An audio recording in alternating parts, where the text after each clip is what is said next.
Greetings and welcome to FactionMasters Season 6, Game 21. We are in the third round now, and we have the Mountain Vargath of Orange Lazarus against the Storm Goblins of DeadSans. Orange Lazarus is here to commentate with me, and first of all, maybe let's mention that we had a faction alliance come up for you. You had won with the Mountain Vargath and the Vanguard, which meant that you were allowed to pick which faction you wanted to bring against the Storm Goblins. Why did you choose MV? Yeah, I was tempted to try Vanguard, but in this matchup, I feel like going against a good Storm Goblin, you really want to try to get some early damage on the summoner, and Sarah has a harder time of getting up there quickly. She takes a long time to set up a good Renewed Hope turn, so I think just the Mountain Vargath have a lot more tools to do damage to the summoner and then get back with some of their events and some of their champs. So I think Vargath were the natural choice. Okay. Any ideas about how to approach? You mentioned early damage on the summoner. I suppose you're happy to see ramming advance in your opening hand. I was definitely happy to see that, though only having one unit and that be a caller was a little bit disconcerting. So I was curious to see what my opponent would do on their opening move. But yeah, with the ramming advance, I'm certainly going to look for my opportunity to get up there and put some damage on Thrak. Okay, let's get it started. So Thrak is going first. We got a Gust Strider early on.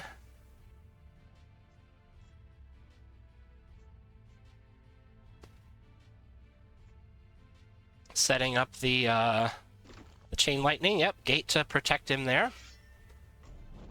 Although there is a way to squeeze into this gap, perhaps. We'll see how he takes it. I think he's looking to do the same thing, put as much early damage on my summoner, and I thought not a bad opening to just I don't know if he had many other options, but at least put some early damage on. Mm-hmm.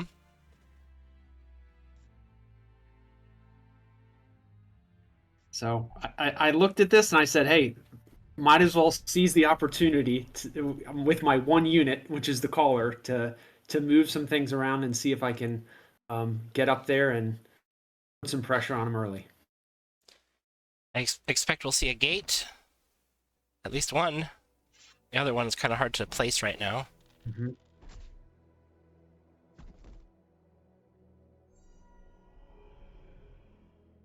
Nice use of using almost your whole hand on the first turn.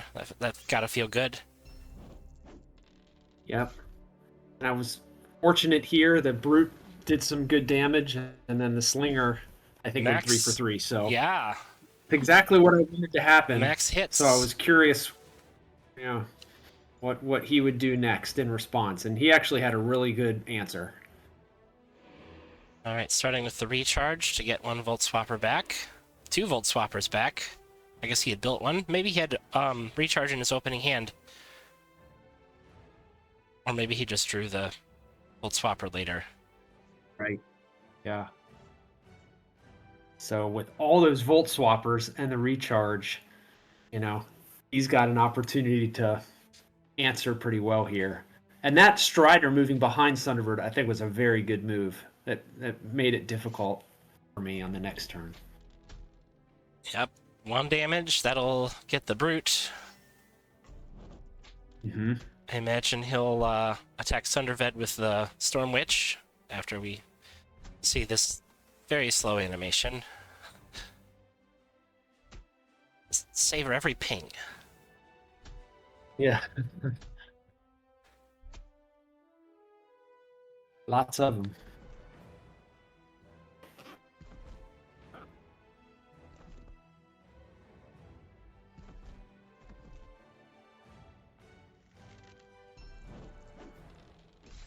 All right, and he's got max damage. Back to you.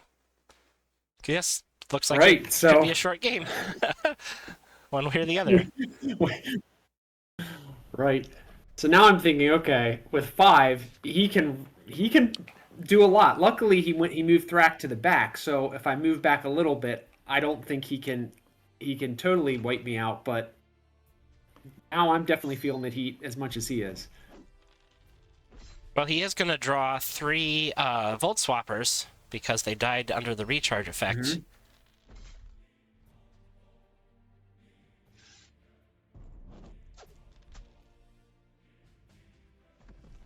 Yep. So I'm just thinking, eliminate as many commons to, you know, make the chain as small as possible. But you're right. He's going to draw into a lot of Volt Swappers and probably pretty easily get some more damage on me. Just 2, though.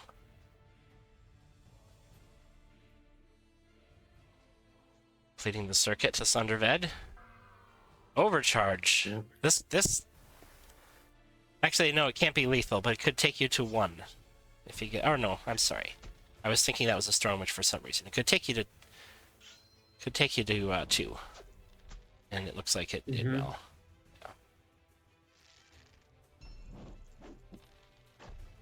I imagine we're going to see Thrak use a grounded event. He's not very well protected where he is right now.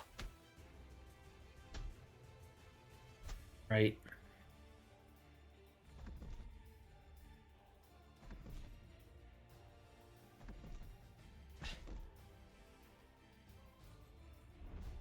There it is. Let's see the placement. Could be crucial. Seems safe. Right. Except, But again, now I'm do you have another charge? Not yet, but Yeah. there's a lot of thinking of how long can he make a chain, because he's still got Volt Swappers, and luckily he's in the back row. But I think I'm safe this turn. But with only 2 life left, it's really I'm kind of counting my turns, because I think eventually he's going to be able to put together a chain long enough with another recharge, and so I'm starting to think about how can I get up there and do the final damage.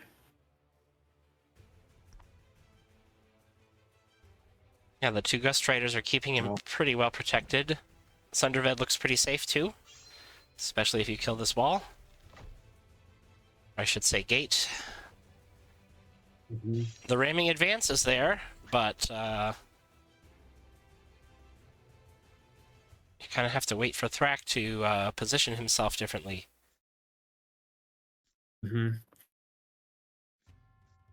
Wow, he's really moving up. Again, he's inching up. Yeah.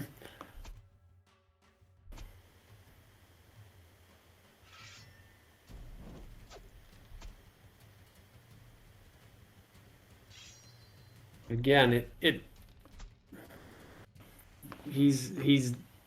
think that brute survived, if I'm not mistaken. But I think he uses the discharge. A discharge. Yeah. Yeah, and fall back. It's his second one. Right. So it's interesting how both these factions have a similar, event with the grounded and the fallback stuff. Well, that was first edition. Yeah. Yeah, it's hard to win on value without Sunderved there boosting your guys and helping with the movement, but he doesn't exactly want to get Thrak up into the mix either. Right. But I'm noticing he's every turn that goes by, something tells me he's just waiting, trying to build that perfect hand and, hold on to that discharge, because we haven't seen many Volt Swappers. It almost seems like it seemed to me like he was holding on to them, waiting to build a big turn. Yeah. Would have been interesting to see his hand. Yeah, we gotta bug Joe about that. Like, hey, let's see both hands in the replay, please. So we've got enough for Varn.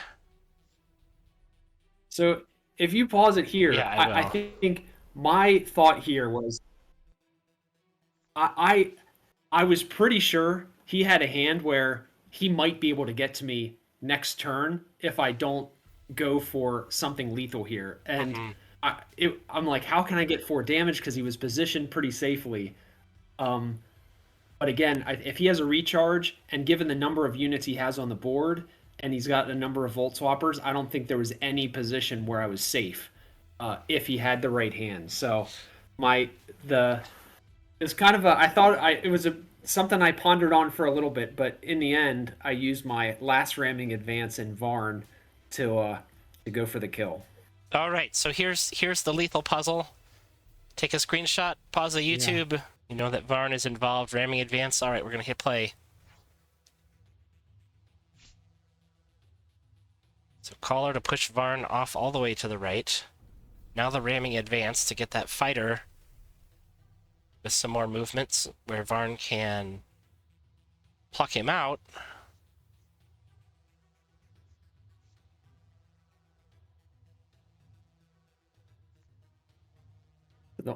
No.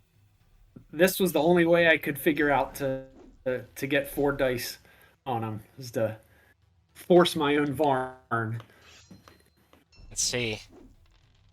There it is. 4 out of 4. No misses on Thrak this game. I was like, that's right. That was a coin flip there at the end. Yeah. It was like a 50-50 chance. Mm-hmm. So.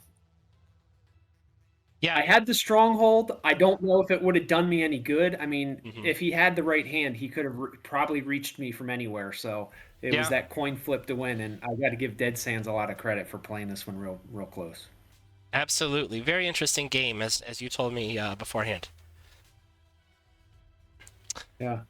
All right. Well, any final comments? No, I haven't played this matchup a lot, but it is interesting because both factions have the ability to get damage and then fall back. And I was fortunate that I got the 4 for 4 at the end, but it easily could have gone the other way. So I'm fortunate to move on. All right. Well, thanks and congratulations. Thank you to all our viewers. We will see you next time for more Faction Masters.